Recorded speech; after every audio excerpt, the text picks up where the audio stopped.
हाय बच्चा लोग, कैसे हैं आप लोग। तो उम्मीद है आप लोग स्वस्थ होंगे, मस्त होंगे और अपने पढ़ाई में व्यस्त होंगे। तो चलिए हम लोग आज स्टार्ट करने वाले हैं जैक बोर्ड का पीवाईक्यू सीरीज। और चैप्टर नंबर 1 से हम लोग स्टार्ट करेंगे।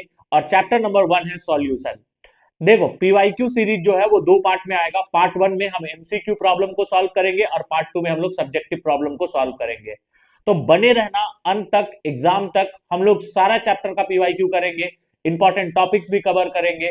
तो अगर चैनल में आप नए देख रहे होंगे तो चैनल को सब्सक्राइब करना और वीडियो को लाइक करना। देखो, इंट्रोडक्शन में ज्यादा देर नहीं करते हम लोग और तुरंत हम लोग टॉपिक को स्टार्ट करते हैं। तो आज हम लोग चैप्टर सॉल्यूशन का जितना भी जैक बोर्ड में एमसीक्यू पूछा गया है उसी को यहाँ पे सॉल्व करेंगे। अगर आप लोग इतना भी एमसीक्यू कर लेते हो तो इससे बाहर से कोई भी क्वेश्चन नहीं आने वाला है। तो इसलिए ध्यान रखिएगा और वीडियो को पूरा अंत तक देखिएगा और लाइक और सब्सक्राइब जरूर करिएगा। तो चलिए स्टार्ट करते हैं। देखो, जो तुम्हारा टॉपिक ईयर वाइज किस टाइप का सवाल आया है, 1 मार्क्स में कितना आया है, लॉन्ग आंसर में कितना आया है, शॉर्ट आंसर में क्या आया है, उसके लिए टेबल है। आप लोग वीडियो पॉज करके एक बार स्क्रीनशॉट लेकर के देख लेना। इससे आपको अंदाजा लग जाएगा कि सॉल्यूशन चैप्टर में किस प्रकार के सवाल पूछे जाते हैं। चलो, आज जैसा कि हम वीडियो के स्टार्टिंग में भी मैंने बोला कि आज हम लोग एमसीक्यू प्रॉब्लम को सॉल्व करेंगे। देखो, वीडियो बस देखोगे ना तो कुछ समझ में नहीं आएगा। आप लोग के सामने में क्वेश्चन आएगा, वीडियो पॉज करना, उसको सॉल्व करना और देखना कि वो आंसर सही आया है कि नहीं आया है जब मैं सॉल्व करूंगा। और अगर आपका आंसर सही आ जाए तो जरूर कमेंट करना। तो चलिए आप लोग के लिए क्वेश्चन नंबर 1 करो। इसको वीडियो पॉज करके सॉल्व करना, मैं सॉल्व करता हूं, देखना क्या बोला है। What is the molarity of a solution formed when 58.5 gram of NaCl is dissolved in 200 gram of water.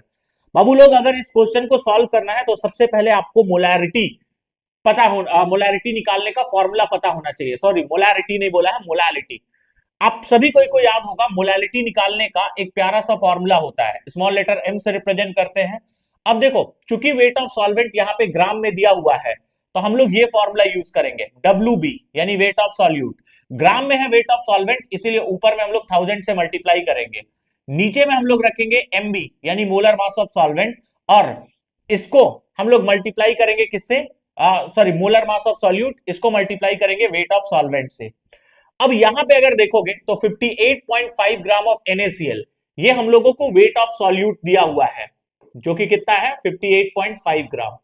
अब अगर हमको सॉल्यूट का मोलर मास चाहिए, अरे भाई NaCl है ना, निकाल लो मोलर मास। सोडियम का कितना होता है, 23। क्लोरीन का कितना होता है, 35.5। अगर हम इसको ऐड कर ले तो ऐड करने पे कितना आ जाएगा, इसको अगर ऐड करोगे तो ये एग्जैक्टली 58.5 आएगा, यानी मोलर मास 58.5 आएगा। अब 200 ग्राम ऑफ वाटर, देखो सॉल्यूशन नहीं बोला है बच्चा लोग, वाटर बोला है, यानी ये हमें वेट ऑफ सॉल्वेंट दे रखा है। और वेट ऑफ सॉल्वेंट कितना दे रखा है, 200 ग्राम। अब सबका वैल्यू तो पता ही है, बस डाटा पुट करना और आंसर लाना है। तो देखो, वेट ऑफ सॉल्यूट कितना हो जाएगा, बोलो जरा, 58.5 इंटू 1000। अगर मैं मोलर मास का बात करूं तो मोलर मास कितना दिया हुआ है, तो मोलर मास भी 58.5 है, दिया हुआ नहीं, निकाल लिए। वेट ऑफ सॉल्वेंट कितना है, 200 ग्राम। अब बिल्कुल ध्यान से आप लोग देखो, यहाँ पे ये और ये कैंसिल होगा कि नहीं होगा, बिल्कुल हो जाएगा। ये यहां से कैंसिल होगा कि नहीं होगा, बिल्कुल हो जाएगा। 2 1 जा 2, 2 5 जा 10। यहां पे अगर मोलालिटी का बात करूं तो कितना आ जाएगा, 5 आ जाएगा। अब चेक करो आंसर है या नहीं है। देखो, यहाँ पे ऑप्शन में दिया भी नहीं है, यानी ये जो क्वेश्चन है इसमें 58.5, इसका आंसर जो होगा वो 5 आना चाहिए, ठीक है। जबकि यहाँ पे आंसर में 5 दिया भी नहीं है, तो इसको चेक कर लेना। इसका कोई भी एक ऑप्शन को हम सुधार देते हैं, यहाँ पे आ जाएगा 5, ठीक है। M, small letter M, molality है ना, तो यहाँ पे मोलर लिख लेंगे, ये हो जाएगा। तो ये होगा तुम्हारा पहला क्वेश्चन। बात क्लियर है, ठीक है। वो पीपीटी में गलती हो गया होगा, तो यहाँ पे जो इसका आंसर होगा वो हो जाएगा 5 मोलर, ठीक है। आगे बढ़ते हैं नेक्स्ट सवाल के तरफ। इसका जो नेक्स्ट क्वेश्चन है वो क्या है, इसको देखो। बोला है the molarity of a solution containing 5 gram of NaOH in 500 ml of water. बाबू, हर साल मोलारिटी और मोलालिटी से सवाल पूछा जाता है। जब भी ऐसा क्वेश्चन बोले ना तो क्वेश्चन को पढ़ो और क्या दिया हुआ है वो लिखो। देखो, the molarity of a solution containing 5 gram of NaOH, हमें मोलारिटी निकालना है 5 ग्राम ऑफ NaOH। NaOH यहाँ पे क्या है, सॉल्यूट, तो हमको वेट ऑफ सॉल्यूट दिया हुआ है जो कि कितना है, 5 ग्राम। देखो, आपको मोलर मास भी चाहिए। मोलर मास ऑफ सॉल्यूट कितना हो जाएगा, सोडियम का हो जाएगा 23 ऑक्सीजन का हो जाएगा 16 और हाइड्रोजन का होगा 1। आप इसको ऐड करो, 23 and 1 24, 24 और 16 हो जाएगा 40, ये आ जाएगा। नेक्स्ट अगर हम बात करें यहाँ पे वॉल्यूम ऑफ सॉल्यूशन, तो वॉल्यूम ऑफ सॉल्यूशन जो हो जाएगा बच्चों वो आ जाएगा 500 ml। अब अगर हम सारा वैल्यू को पुट करें और मोलैरिटी निकालें, देखो मोलैरिटी निकालने के लिए जब वॉल्यूम ऑफ सॉल्यूशन ml में होता है ना, तो मोलैरिटी निकालने का ये फॉर्मूला है, ऊपर में रखते हैं वेट ऑफ सॉल्यूट इंटू 1000, नीचे में रखते हैं मोलर मास ऑफ सॉल्यूट और इसको मल्टीप्लाई करते हैं वॉल्यूम ऑफ सॉल्यूशन, जो कि कौन सा यूनिट में होता है बच्चों, ml में होता है। अब अगर हम वेट ऑफ सॉल्यूट का बात करें तो ये आ जाएगा 5 इंटू 1000। अगर हम मोलर मास का बात करें तो मोलर मास आ जाएगा 40 इंटू वेट ऑफ सॉल्वेंट का अगर बात करो, सॉरी वॉल्यूम ऑफ सॉल्यूशन का बात करोगे तो ये है 500। ये कितने बार में कैंसिल हो जाएगा, 8 टाइम्स में। 0 और 0 यहां से कैंसिल हो जाएगा, 5 1 जा 5, 5 2 जा 10, 2 1 जा 2, 2 4 जा 8, यानी ये आ रहा है 1/4। इसी को आप सॉल्व करोगे तो 0.25 आ जाएगा। अब देखो कुछ मैच कर रहा है क्या, तो 0.25 आंसर नंबर कौन सा हो जाएगा, सी हो जाएगा। तो ये चुपचाप से फॉर्मूला बेस्ड क्वेश्चन है, ठीक है। अब देखो चूंकि मोलैरिटी और मोलैलिटी के ऊपर में कॉन्सेप्ट दिया गया है, तो हम सारा फॉर्मूला लिख देते हैं। मोलैरिटी का एक फॉर्मूला ये भी होता है, ऊपर में रखते हैं मोल ऑफ सॉल्यूट और नीचे में रखते हैं वॉल्यूम ऑफ सॉल्यूशन। ये फॉर्मूला आप तब यूज करोगे जब आपको क्या दिया हुआ रहेगा, मोल और वॉल्यूम दिया हुआ रहेगा। मोलैरिटी का एक और फॉर्मूला होता है, इसको आप ऐसे भी लिख सकते हो, weight of solute by molar mass of solute, क्योंकि मोल को वेट बाई मोलर मास लिख सकते हैं, इनटू वॉल्यूम ऑफ सॉल्यूशन, वो भी कौन सा यूनिट में बच्चों, लीटर में। ये दूसरा फॉर्मूला होता है। अच्छा, मोलैरिटी का एक और फॉर्मूला होता है, अगर आपको वॉल्यूम ऑफ सॉल्यूशन ml में दिया हुआ है, ठीक है, तो आपको कुछ नहीं करना है, आप ऊपर में बस किससे मल्टीप्लाई कर देना, 1000 से। ये एक और फॉर्मूला होता है मोलैरिटी का। मोलैरिटी का एक और फॉर्मूला होता है जब आपको परसेंटेज वेट बाय वॉल्यूम, कभी कभी परसेंटेज वेट बाय वॉल्यूम देकर के भी मोलैरिटी पूछेगा, तो इसके लिए फॉर्मूला होता है percentage weight by volume into 10 by, नीचे में क्या रखते हैं, मोलर मास ऑफ सॉल्यूट, ठीक है। Molar mass of solute, solute को बी से रिप्रेजेंट करते हैं तो एमबी। ये चार फॉर्मूला तुम्हारे लिए मोलैरिटी के लिए है, याद रखना, हर बार सवाल पूछा जाता है। इसके अलावा मोलैरिटी का डेफिनेशन भी याद रखना, मोलैरिटी टेम्परेचर डिपेंडेंट होता है, ये सब डाटा भी याद ही रख लेना। आगे बढ़ते हैं नेक्स्ट एमसीक्यू के तरफ। नेक्स्ट एमसीक्यू क्या है, देखो, a molal solution is that one contains 1 mole of solute in. Molal मतलब है मोलैलिटी, बोल रहा है कि अगर किसी सॉल्यूशन का मोलैलिटी 1 है, इसका मतलब क्या होता है, 1 मोल सॉल्यूट कितना ग्राम सॉल्वेंट पे प्रेजेंट होगा।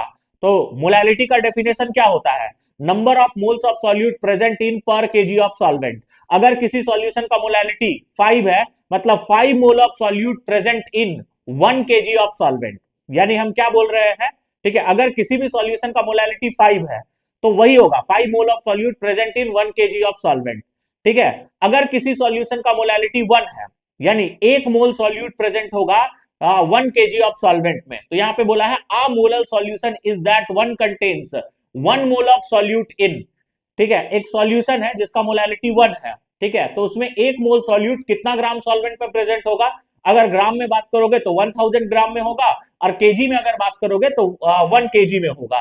तो इसका आंसर क्या हो जाएगा, 1000 ग्राम ऑफ सॉल्वेंट, यही हो जाएगा। या फिर ऑप्शन में अगर 1 केजी ऑफ सॉल्वेंट भी लिखा हुआ रहेगा ना, तब भी समझ जाना वही आंसर होगा। आगे बढ़ते हैं नेक्स्ट। नेक्स्ट जो सवाल है ये बोला है the mole fraction of benzene in solution containing 30% by mass. अब सुनो जी, 30% बाय मास यानी ये इसका बात कर रहा है, 30% वेट बाय वेट, ठीक है। मास बाय मास भी बोल सकते हो या वेट बाय वेट भी बोल सकते हो, ठीक है।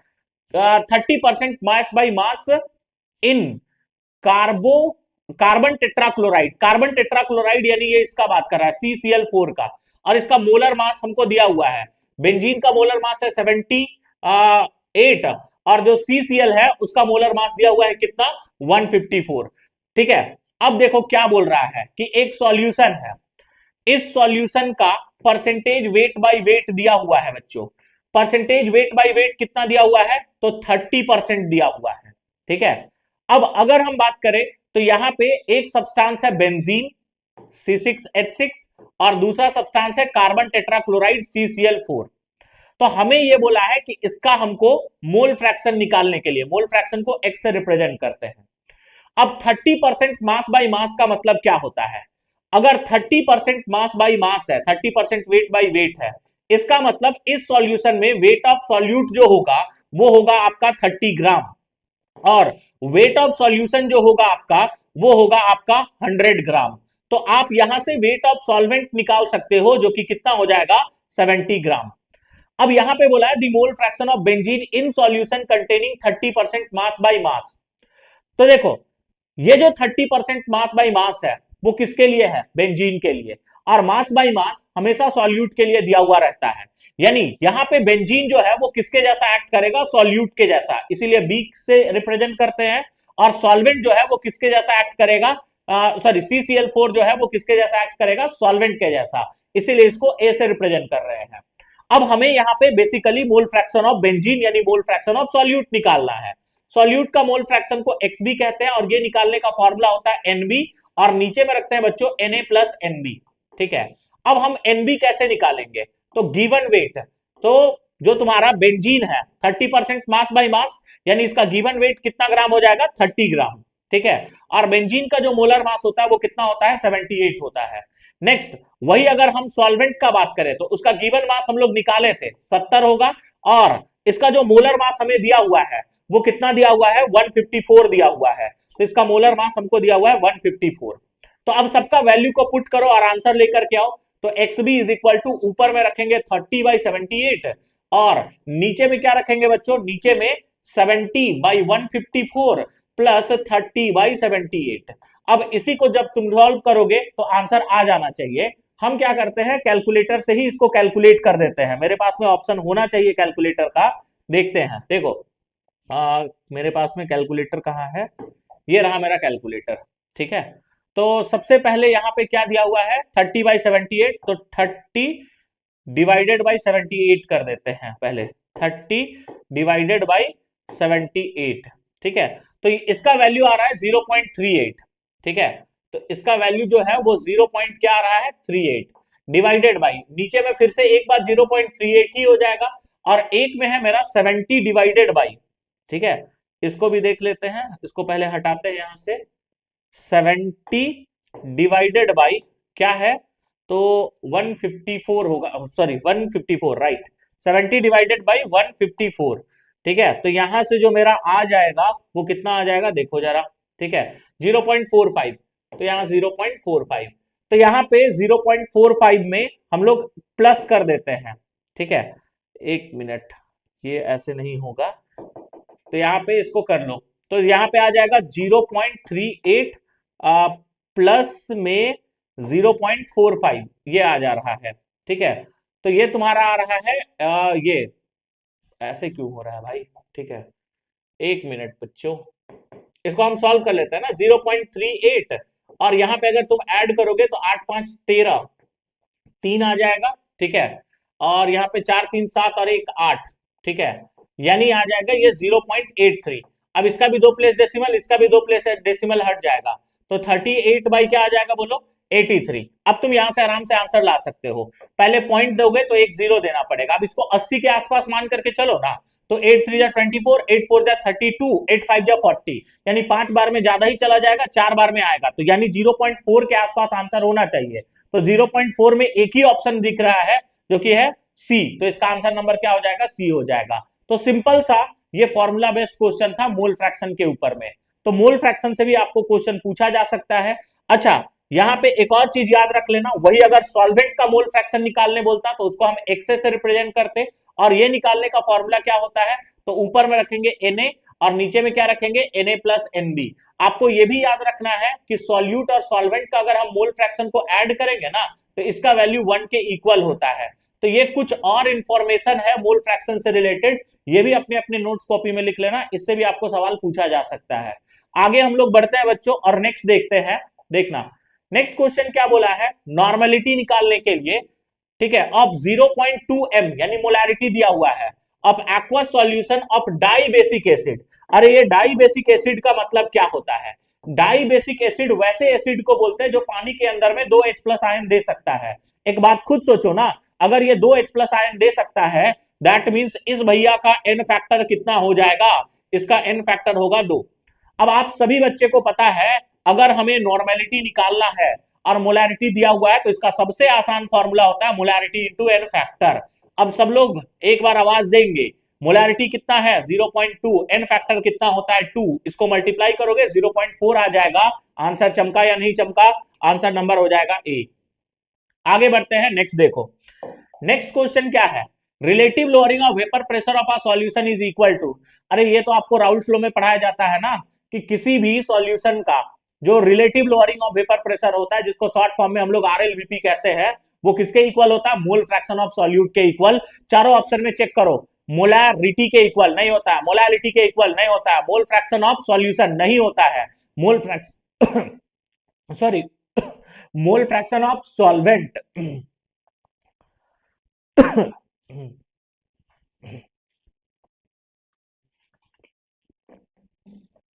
Sorry mole fraction of solvent, तो सॉल्वेंट नहीं होगा यहाँ पे, वो गलती से लिखा गया है सॉल्यूट होगा। तो इसका आंसर कौन सा हो जाएगा? डी हो जाएगा। वो पीपीटी में टाइपिंग मिस्टेक हो जाता है।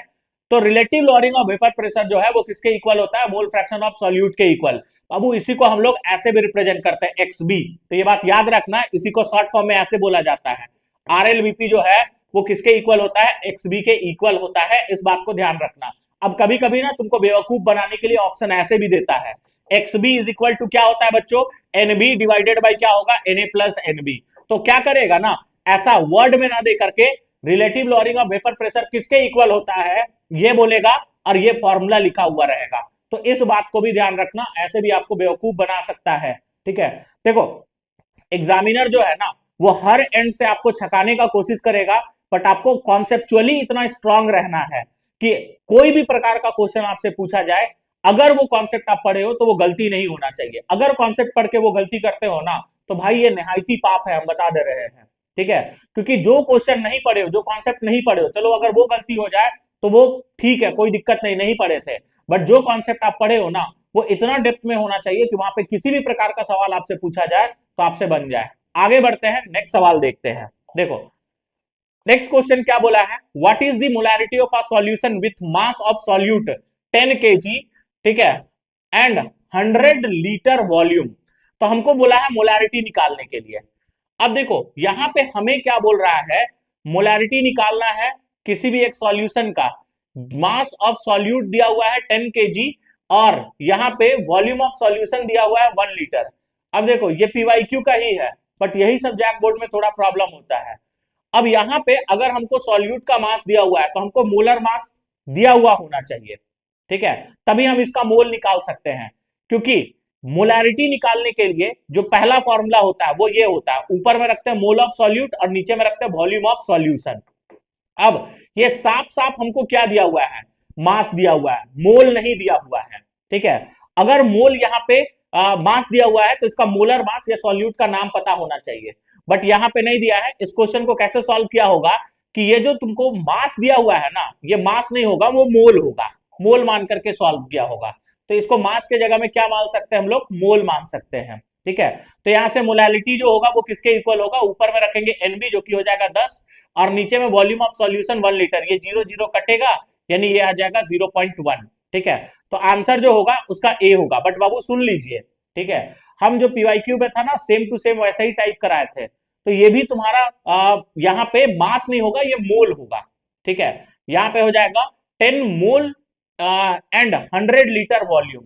ठीक है, क्योंकि अगर मास दिया हुआ रहेगा ना तो मास और मोल बराबर नहीं होता है, इसलिए ध्यान रखना। इस क्वेश्चन में भी थोड़ा मिस्टेक होगा, यहाँ पे मास की जगह में क्या होगा? मोल होगा, तब इसका आंसर जो आएगा वो कितना आ जाएगा? 0.1।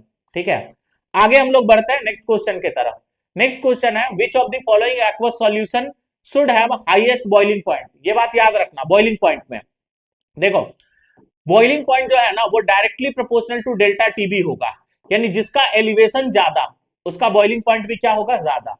अब सवाल ये है डेल्टा टीबी, डेल्टा टीबी जो है ना वो दो फैक्टर पे डिपेंड करता है। एक डिपेंड करता है आई के ऊपर में, ये डायरेक्टली प्रोपोर्शनल टू आई होगा, और दूसरा delta TB directly proportional to M होगा। अब देखो यहां पे अगर तुम देखोगे सबका एम यहाँ पे क्या है? सेम है, यानी ये किस पे डिपेंड करेगा? आई के ऊपर में डिपेंड करेगा। और आई क्या है? Want of factor. Want of factor यानी अगर कोई भी सॉल्यूट इलेक्ट्रोलाइट हुआ ना तो तोड़ करके देखना कई गो आयन बनाएगा, जय गो आयन बनाएगा उतना उसका आई होगा। तो यहां पे अगर तुम बात करोगे Na प्लस OH माइनस यानी N का वैल्यू होगा 2। यहां पे अगर तुम बात करोगे तो यहाँ 2 और 1 यहाँ पे कितना हो जाएगा 3। यहां पे अगर तुम N का बात करोगे तो यहाँ पे हो जाएगा NH4 प्लस NO3, N का वैल्यू 2 आएगा। और यहां पे अगर बात करोगे यहाँ पे भी N का वैल्यू 2 आएगा। तो हाईएस्ट N का वैल्यू किसमें है Na2SO4, यानी इसका जो डेल्टा टीबी होगा वो सबसे ज्यादा होगा। डेल्टा टीबी अगर ज्यादा होगा तो बॉइलिंग पॉइंट भी ज्यादा होगा, मतलब इसका आंसर कौन सा हो जाएगा बच्चों, बी हो जाएगा। आगे बढ़ते हैं नेक्स्ट सवाल के तरफ। नेक्स्ट क्वेश्चन क्या है, an example of colligative property is. Colligative property चार टाइप का होता है, relative lowering of vapour pressure, elevation in boiling point, depression in freezing point और ऑस्मोटिक प्रेशर। आप अब यहाँ पे चेक कर लो कौन सा ऑप्शन मैच कर रहा है। ऑप्शन नंबर सी जो कि है एलिवेशन इन बॉइलिंग पॉइंट, ठीक है। इसके बाद अगर हम बढ़ेंगे नेक्स्ट क्वेश्चन देखते हैं, ठीक है। नेक्स्ट क्वेश्चन क्या है, which of the following is a colligative property.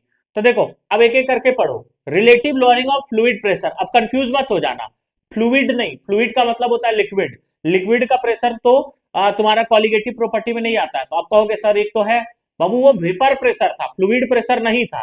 Next है तुम्हारा डिक्रीज इन बॉइलिंग पॉइंट। देखो बॉइलिंग पॉइंट का डिक्रीज को कॉलिगेटिव प्रॉपर्टी नहीं करते हैं, इंक्रीज को कहते हैं एलिवेशन। नेक्स्ट बोला है डिक्रीज इन फ्रीजिंग पॉइंट। देखो यहां पे हम लोग जनरली पढ़ते हैं डिप्रेशन इन फ्रीजिंग पॉइंट, जबकि यहां पे क्या दिया हुआ है डिक्रीज। तो डिप्रेशन और डिक्रीज सेम है, तो फ्रीजिंग पॉइंट का जो घटना है वो कॉलिगेटिव प्रॉपर्टी होता है, यानी इसका आंसर कौन सा हो जाएगा, सी हो जाएगा। यहाँ पे काफी चालाकी से गलती कराने का कोशिश किया था, यहाँ पे वेपर दे देता तो आंसर ये भी हो सकता था, बट फ्लूइड है तो relative lowering of fluid pressure नहीं होता है colligative property, relative lowering of vapour pressure होता है। इस बात को ध्यान रखिएगा। आगे देखिए नेक्स्ट, ये हम लोग का नेक्स्ट क्वेश्चन है, colligative property of solution depends on. Colligative property किसी भी सॉल्यूशन का किस पे डिपेंड करता है। अब वो लोग कॉलिगेटिव प्रॉपर्टी डिपेंड करता है number of solute particle, nature पे डिपेंड नहीं करता है। नेचर ऑफ सॉल्यूशन नहीं, नेचर ऑफ सॉल्वेंट नहीं, नंबर ऑफ सॉल्यूट पार्टिकल, ठीक है, इस पे डिपेंड करता है। Number of moles of solvent इस पे भी डिपेंड नहीं करता है। तो कॉलिगेटिव प्रॉपर्टी एक ही चीज के ऊपर में डिपेंड करता है जो कि है नंबर ऑफ सॉल्यूट पार्टिकल। आगे बढ़ते हैं नेक्स्ट सवाल, ठीक है। नेक्स्ट बोल रहा है the value of colligative property of a solution increases when solute molecule undergo. तो देखो कॉलिगेटिव प्रॉपर्टी तभी इंक्रीज करता है जब सॉल्यूट मॉलिक्यूल जो है वो डिसोसिएट करता है, टूट जाता है। अरे टूटेगा तो नंबर बढ़ेगा, नंबर बढ़ेगा तो कॉलिगेटिव प्रॉपर्टी भी बढ़ेगा, क्योंकि कॉलिगेटिव प्रॉपर्टी नंबर पे डायरेक्टली प्रोपोर्शनल होता है। यानी यहाँ पे आंसर कौन सा हो जाएगा, डिसोसिएशन। एसोसिएशन पे कॉलिगेटिव प्रॉपर्टी का वैल्यू घटता है, इस बात को भी ध्यान रखिएगा। आगे बढ़ते हैं नेक्स्ट सवाल। नेक्स्ट क्वेश्चन बोला है which of the following aqueous solution has highest boiling point. फिर से देखो हाईएस्ट यानी सब में देखो 1%, 1%, 1%, 1%, तो डायरेक्टली ये आई पे डिपेंड करेगा। अरे ग्लूकोज एसोसिएट डिसोसिएट नहीं करता है तो आई का वैल्यू 1 होगा। यहाँ पे एसोसिएट डिसोसिएट नहीं करेगा तो ये भी 1 होगा। NaCl दो गो आयन में टूटेगा तो आई का वैल्यू यहाँ पे 2 होगा। और यहाँ पे अगर बात करोगे CaCl2 तो आई का वैल्यू यहाँ पे हो जाएगा 3। तो इसका जो आंसर होगा CaCl2 कैसे 3 होगा, Ca2 प्लस और 2 Cl माइनस, तो आई का वैल्यू सबसे ज्यादा डी में है तो आंसर भी कौन सा हो जाएगा, डी हो जाएगा। आगे बढ़ते हैं नेक्स्ट सवाल देखो। नेक्स्ट बोला है which of the following is not a solid solution. Solid solution कौन नहीं है, मतलब सॉलिड सॉल्यूशन दिखने में सॉलिड होना चाहिए। ब्रास एक प्रकार का सॉलिड सॉल्यूशन है, ब्रॉन्ज ये भी सॉलिड सॉल्यूशन है। अभी हाइड्रेटेड सॉल्ट कहने का मतलब क्या है, देखो सॉल्ट जिसके अंदर में पानी होगा बट वो सॉल्ट सॉलिड के जैसा दिखेगा उसको हाइड्रेटेड सॉल्ट कहते हैं, तो ये भी सॉलिड सॉल्यूशन का ही एग्जांपल है। आगे अगर बात करें एरिएटेड ड्रिंक, तो एरिएटेड ड्रिंक सॉलिड सॉल्यूशन का एग्जांपल नहीं है, तो इसका आंसर कौन सा होगा, डी। एरिएटेड ड्रिंक जैसे कोल्ड ड्रिंक का बात कर रहा है तो आप खुद देखो ना, कोल्ड ड्रिंक देखे हो ना, कोल्ड ड्रिंक क्या सॉलिड सॉल्यूशन टाइप का दिखाई देता है, नहीं देता है। तो ये था तुम्हारा एमसीक्यू। तो आप लोग का जैक बोर्ड में पीवाईक्यू में अगर हम बात करें तो इतना ही टाइप का एमसीक्यू पूछा गया है। मेनली अगर आप देखोगे तो आपसे मोलैरिटी, मोलालिटी, मोल फ्रैक्शन ये सबसे सवाल पूछता है। Elevation in boiling point, depression in freezing point, osmotic pressure ये सबसे सवाल पूछता है। अगर इतना भी आप वैरायटी का क्वेश्चन प्रैक्टिस करते हो तो आप लोग का जैक बोर्ड का सारा क्वेश्चन आसानी से बन जाएगा। इसके आगे पार्ट 2 आएगा और पार्ट 2 में हम लोग सब्जेक्टिव क्वेश्चन को डिस्कस करेंगे। तब तक आप लोग मन लगा करके पढ़ाई करते रहिए, अपना हौसला मत हारिए, डेली रिवाइज करिए, क्योंकि पढ़ाई का सबसे टफ टास्क रिवीजन को ही माना जाता है, और अगर आप रिवीजन सही से करोगे तो आपका बोर्ड में अच्छा परसेंटेज आने से कोई नहीं रोक सकता है। तो इसी प्यारा सा मैसेज के साथ हम लोग इस वीडियो को यहीं पे रोकते हैं। मिलेंगे आप लोग के साथ एक नेक्स्ट लेक्चर में एक नया सीरीज के साथ। सभी को थैंक यू, बाय बाय।